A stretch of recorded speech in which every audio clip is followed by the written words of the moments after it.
Hello, today we're going to talk about enzymes. So, in the last presentation, chemical reactions were discussed. And in this presentation, we're looking at enzymes and their role in chemical reactions and in living things. So, let me just kind of back it up for a second. Chemical reactions are, I think, easily observable when we think about digestion. Okay, we eat food, we've got to break it down and we've got to use it in our bodies. So that's a very basic chemical reaction that we can see and that we can connect to. And in terms of an enzyme is something that catalyzes or speeds up a reaction. So it would be like if something was added to, the stuff inside your stomach along with food to make it break down the food quicker. Okay. That's kind of conceptually what an enzyme does. So the first thing we want to talk about is how the enzyme works. So a catalyst, again, enzymes are catalysts, but a catalyst lowers activation energy. So if we're looking at the graph of our reaction here, we have our reactants and our products.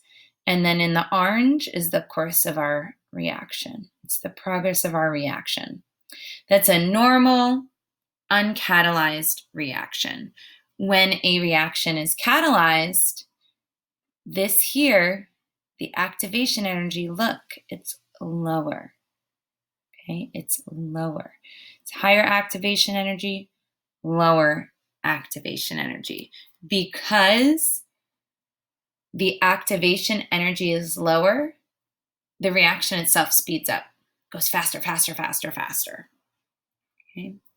So these enzymes themselves that act as catalysts are very particular.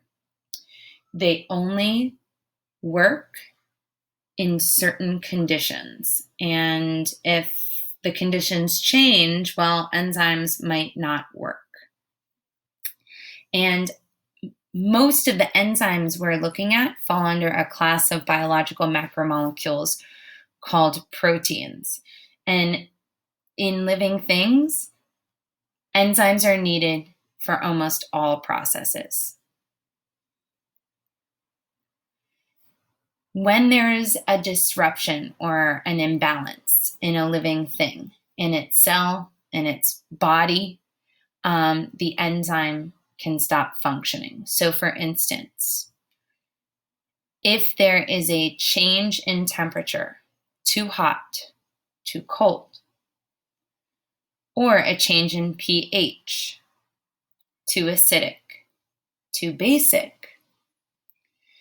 the hydrogen bonds that hold the protein together, the enzyme together, break. They denature. The word denature here is just a fancy word for break.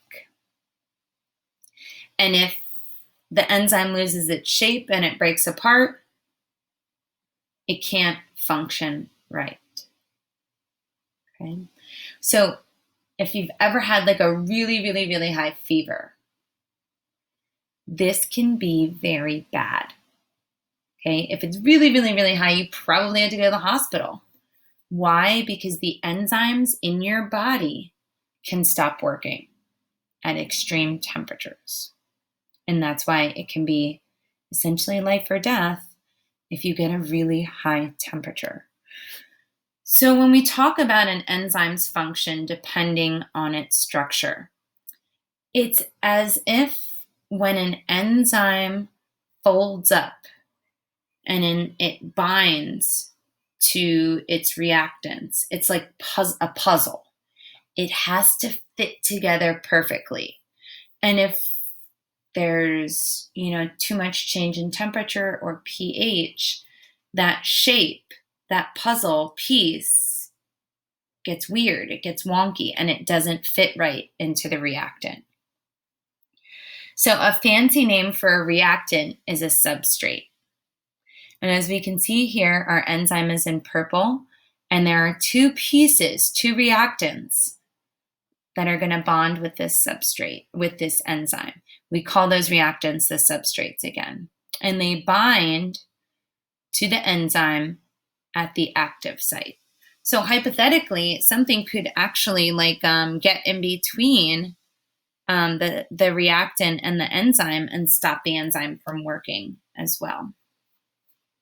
We describe this concept as the lock and key model.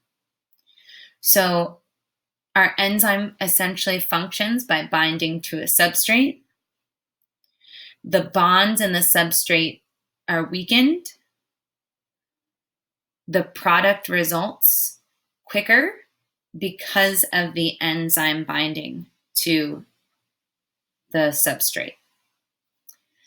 And that was a basic overview of enzymes. We're going to look a little bit deeper into how they work and what they do, and explore enzymes in real things.